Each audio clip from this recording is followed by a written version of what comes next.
Waiting. Hello, everyone. Welcome to the Woman's Cave. Guess what? Hello. I feel better. This is Winona, and I feel better. I know, and Jade is awful. That's why she's off camera today. You guys would not like her. She's so busted looking. Although she did her eyes, she got up and did her eyebrows to make sure, even though I'm the only one looking at her, she looks adorable. I do, though. I do. I look terrible sick, but, I look adorable with my eyebrows for everything. And since I'm doing the plugs today, I apologize. I'm not as good and or skilled. So here we go. Pop up! It's our books!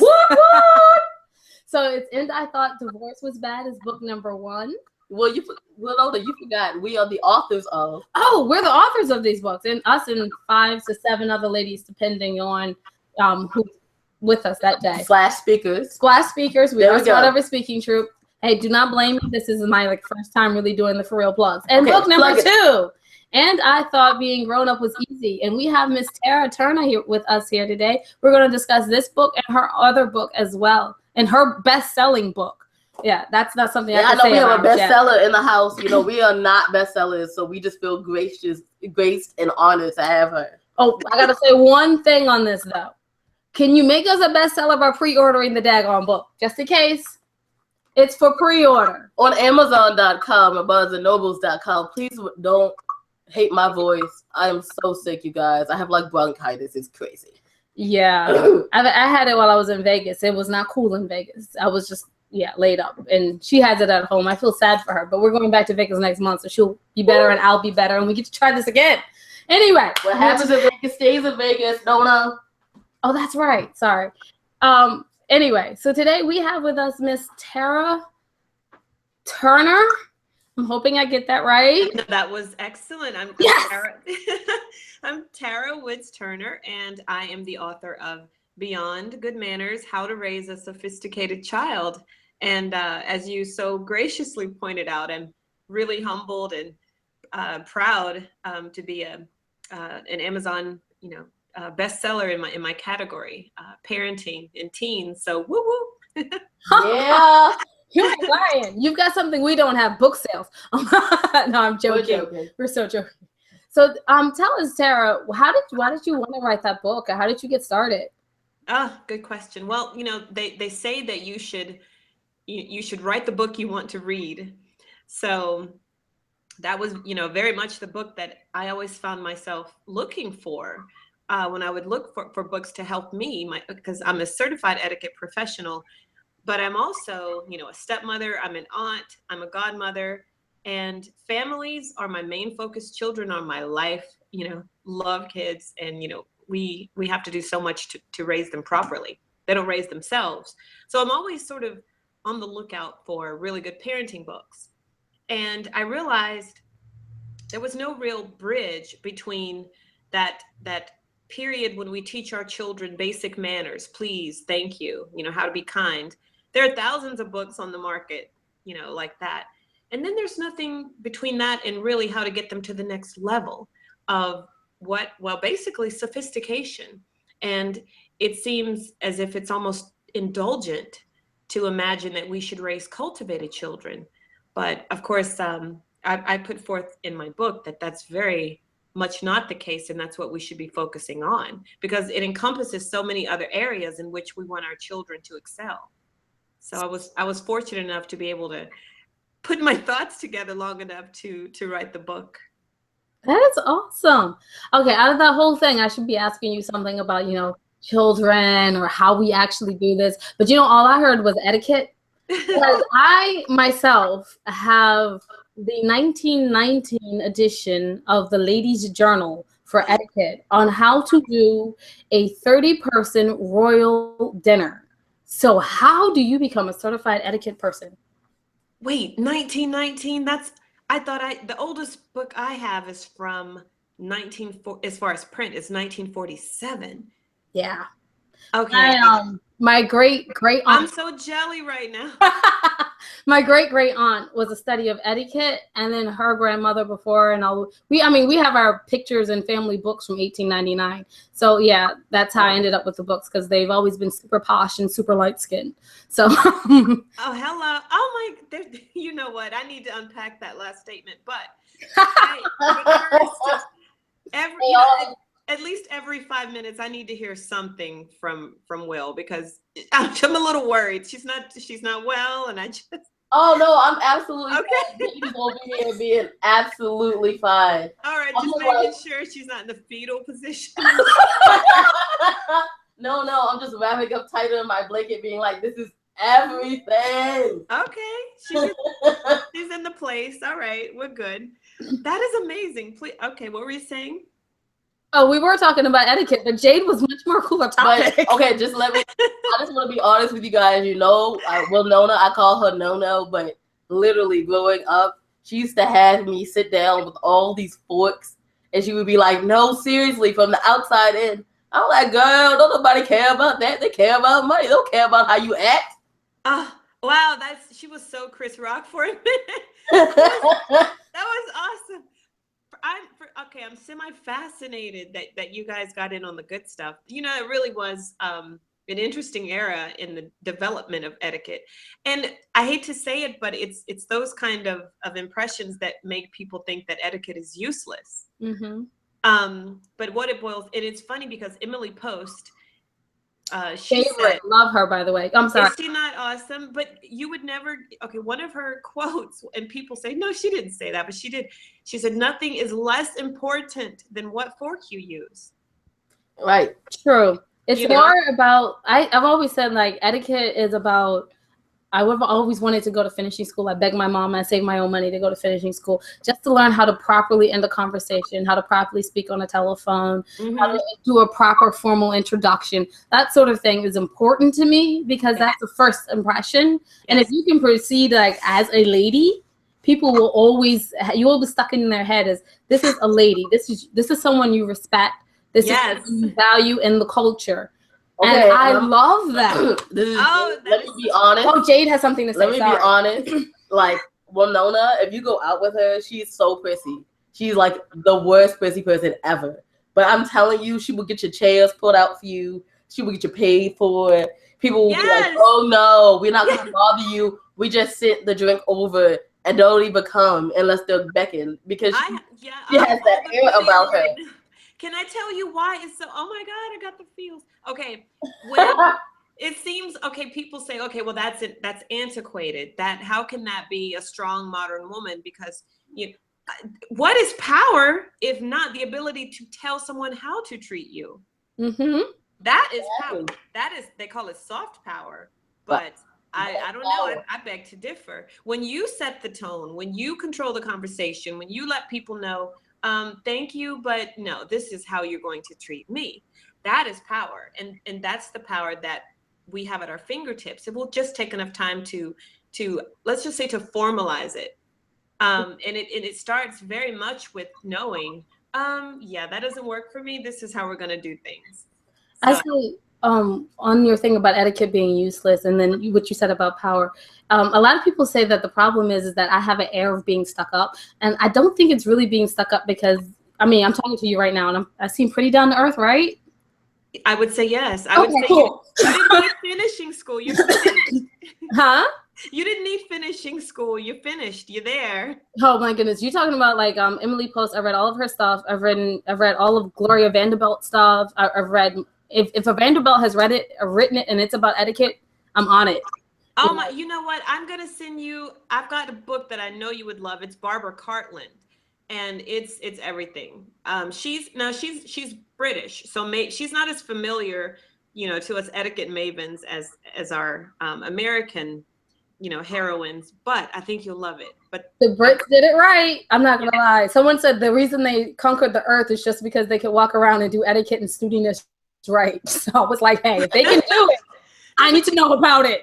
No, you mentioned stuck up, and it's funny you say that because, well, first of all, instead of internalizing, that I would say, okay, well, what do you mean by stuck up? How does this affect you? What do you feel? How do you feel this is taking something from you? Because, when we point the finger, you know what they say, when you point the finger at someone, there's a thumb pointing back at you. And so what it usually boils down to is a comfort level, which is something that doesn't come naturally to some people. And that's the whole point of etiquette is is finding those ways, those soft skills to make other people comfortable. And you might say, well, that's not my responsibility. But as a social person, when you take on the responsibility of interacting with one another, it very much is our responsibility. And, you know, the more we put people at ease, the more we get out of it, to be honest. And if someone comes to the table with that attitude of, well, you know, well, aren't you stuck up, or don't you think you're amazing?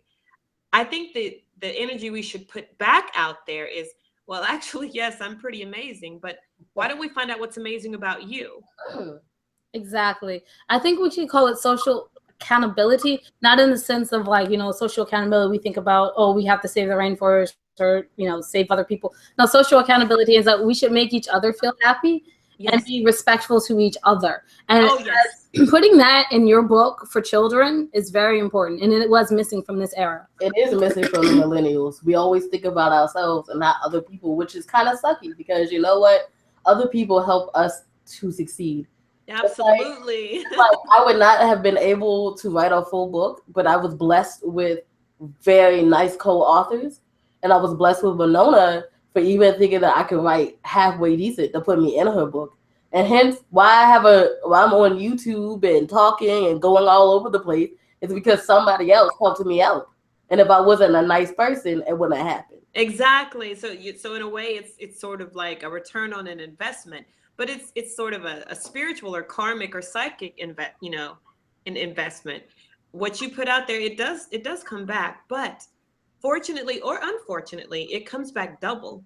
So I don't know, that sounds like a good deal to me. If I put out something, you know, positive, I'm going to get it back double. So that's an incentive for me to try to be my best self. So, and I love the book. Can I just tell you ladies how much I love the book?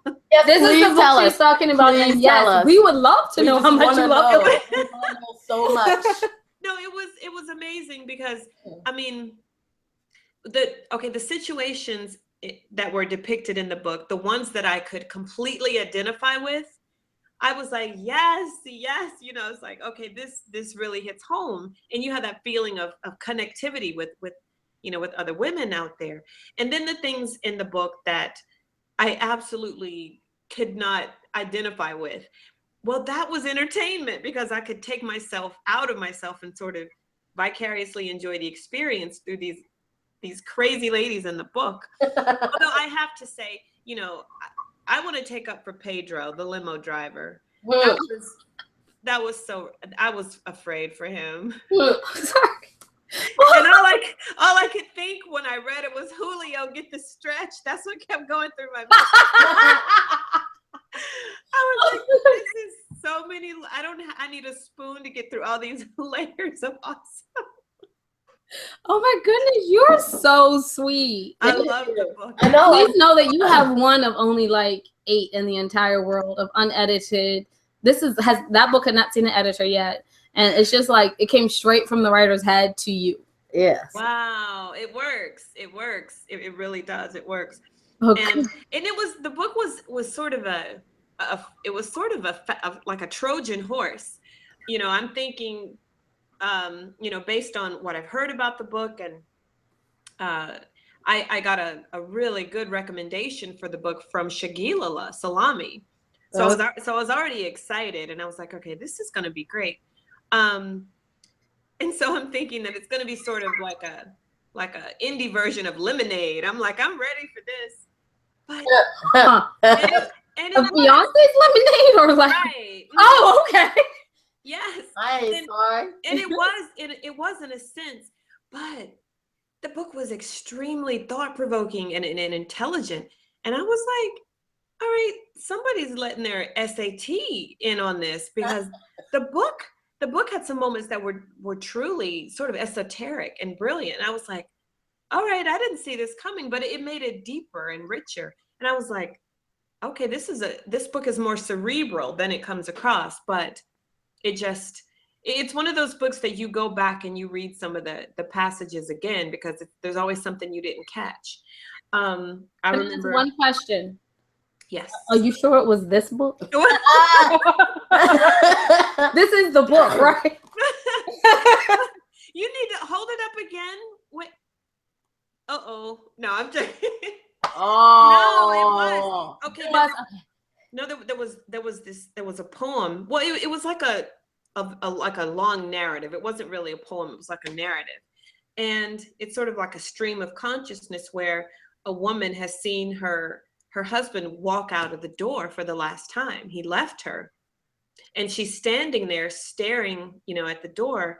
And all of these thoughts and emotions are kind of flooding her. And she goes through this absolute, it's like a 180. She goes through about 4 different emotions in about 2 minutes. And then she collapses.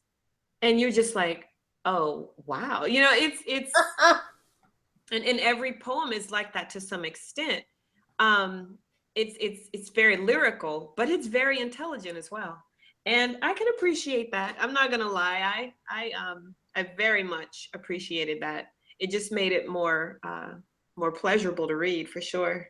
And what she's gonna do right after she gets done this thing is put that on Amazon for us. Joking. I just wanted to check in, to let you know I was still alive back over here. And I do feel a little. I don't hear your teacup clinking though. So. Oh no, she's doing. We've learned how to do it very quietly. Yes, we have. Do it. I think beforehand we discussed that we were on like a radio publicity tour, so we learned how to quietly put down our teacups, even when our teacups has very hot tea in it. Let's say that. Hot tea. We learned how to put it down quietly. Kudos, ladies, and congratulations on your success. It really is something. It really is. So yeah, you are the best-selling Amazon author. I know. Are you joking me? We're just right? Like to run around. It's kind of fun though. It kind of happened, and sometimes I'm like, okay, I want my husband to bring me a tea, and he's watching sports or Jeopardy, or he's a huge Jeopardy fan, and he's like, okay, as soon as the commercial comes on, I'll get it, and I'm thinking, I'm a bestseller. Nope. Can I? No. So, oh man, I'm sad because I was like, once I become a bestseller, I'm going to do this and do that. Oh, quick question. I'm assuming you've read this book too, right? I don't have it. Oh, okay. Never mind. I won your first book. Oh, and you won this one, right? Yes. And I thought being grown up was easy. No. And I thought divorce was bad with other life lessons. Yes. Okay. Yes, that's. Yeah. I won that book in a contest. Woo. Yes. When you started talking, I was like, oh, that's the other book. Yes. I mean, I like that book, but I like the other one better. Yeah. I want to like it too. I want to make that happen. All right, cool. We'll have to have you back, and this time we'll actually talk more about your book instead. Oh well, it's I don't know. It's all pretty cool. In fact, I really need to read that book because it's kind of a hint about my next book. Da da da. Yeah. So see, now I'm intrigued. Are we sharing with the audience today? It's kind of a mystic connection here because let's just say that if I'm lucky, within a few months I'll get to debut the book on your show. Oh my goodness. Yeah. Wow. I feel very honored right now. I'm kind of honored. And I'll be like cold free and we'll just talk and we'll have such a good time. You will. She'll be cold free and she'll be an alto again. Yay! Y'all will appreciate that. We decided to try to sing songs last night. It did not work out so well. It was terrible. And then it was really terrible because I just fell asleep in the middle. I was like, oh. I woke up like where did everyone go? Oh, never mind. Dark, and she's all alone, and she just wakes up singing the chorus. And I was like, wait, where's good morning. Never mind. Back to bed. Okay, I'm so sorry. To be a little narcissistic, I have like 2 questions about this book. Number one, this one. I am a huge fan of foreign coffee in this book. And I was wondering what you thought about it. Wait, the book title is And I Thought Divorce Was Bad. Yes. Everyone that's catching us on the podcast can't see it, no. Right. That's right. You see, this is why I'm no and she's Jade, because she actually remembers stuff. But you guys can't call her that. Only I can. Thank you. That's very true. Okay. So the question was about Foreign Coffee, that was the one where she gets introduced to the guy in England. Yes. What did you think about Alexis Rose in this story? I have been dying to ask someone. Okay. I'm on the spot. If you didn't get that far, that's fine. No, I read it all, but I read it when I won the book in the contest, and it was about, I want to say 3 months ago. Yeah. Oh, but I was hoping you would ask me about the I call him the sexy assassin. Remember they were on vacation on vacation in Spain. Uh-huh. I was hoping I could get some. I want to know how that one was. They were in Barcelona, and I was curious about what inspired that one, because I don't know. I kind of think that one could kind of go towards a novella. I think that's a standalone. Barcelona. Oh my goodness.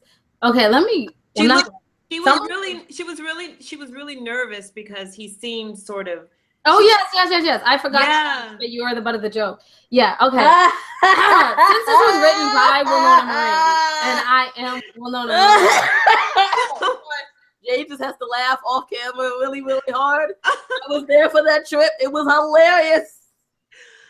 Since it was actual people, it was based off an actual experience. Right. I was not. I knew it was going to be good. I was not in Barcelona, but that's not important. Oh man, it was funny. That was so. What times. happened was I actually met somebody, and their names are actually probably the same in this book. But anyway, I actually met someone, and then I met another guy by the same name, and then I met the English guy, and I chose the ugly guy. Woo, that had the name. The ugly guy. Ugly. I did, and then Jade was with me, and when I was like, "Hey, I like this guy," and him and his friend, one was really cute, and one was really ugly, but they had the same name.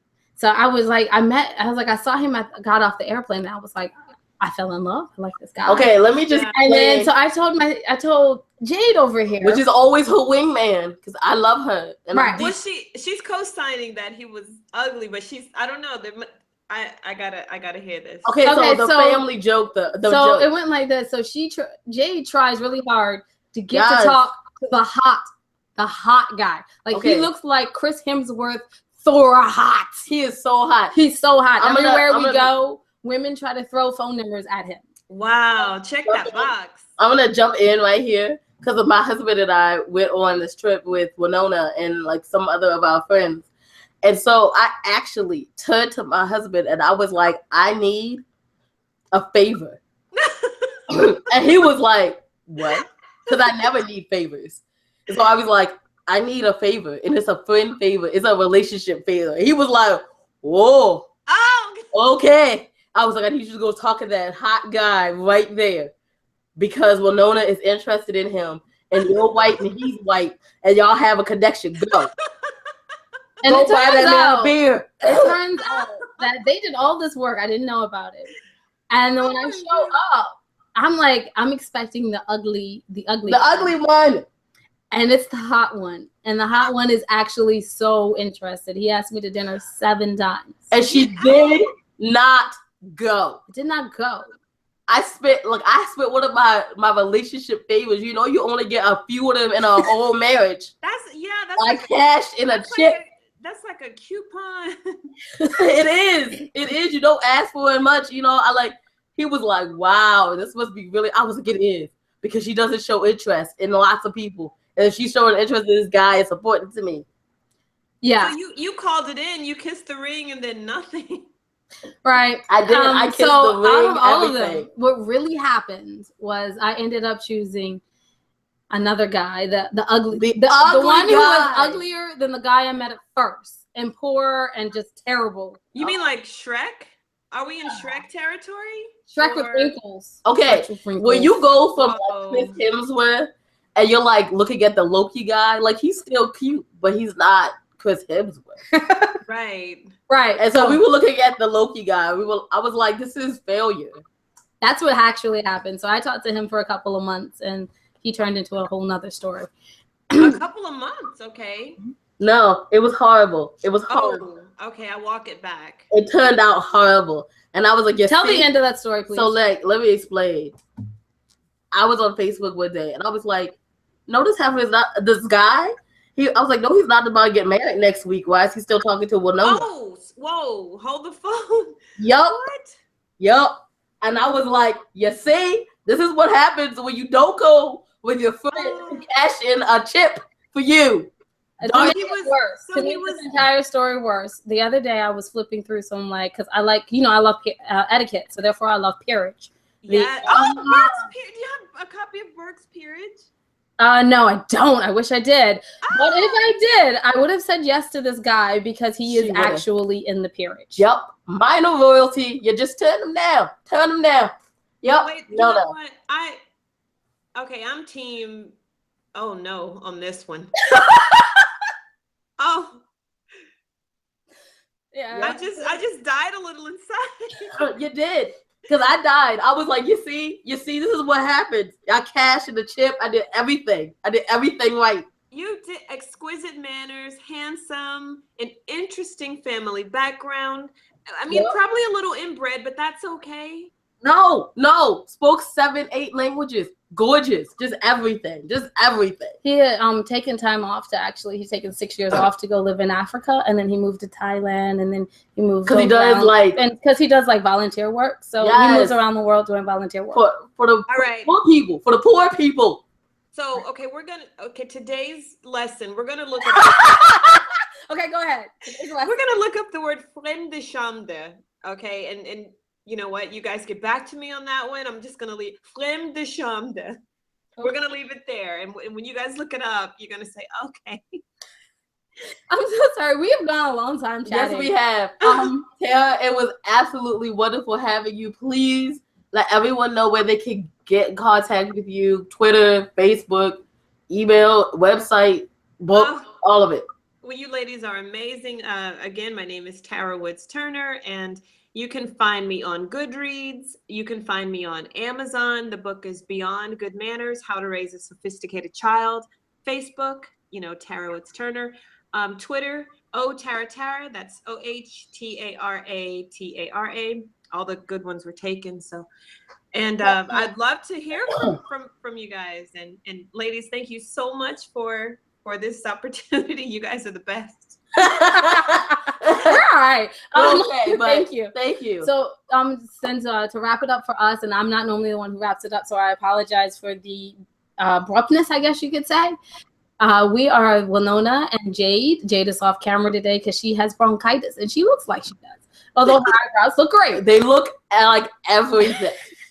And we are the ladies, the And I Thought ladies. We are part of a speaking group. So you can catch us actually speaking in October in Virginia. And we also wrote this book, the first one, And I Thought Divorce Was Bad with Other Life Lessons. The second one, which is coming out this week, And I Thought Being Grown Up Was Easy. And since I am Winona, I'm going to tell you about the third one, which will be released in September. And I Thought He Was the One, which is 9 relationship stories about women who were divorced, married, in relationships, or going through heartbreak. It's their true stories. And so if you want to know something about romance and relationships, I suggest you pick that one up. You can always find your ladies. You can email us at ladies@andwethought.com. And we also are available at www.nwethought.com. Up there, you can pick up all of our interviews, podcasts, YouTube channel, and Roku channel. We look forward to hearing from you guys later. And wisdom is all around you if... Oh, I'm sorry. You guys know I'm a little druggy. Go ahead, Will. And wisdom is all around you if... if you're open to accept it. So this is Winona. And Jade. Peace and love.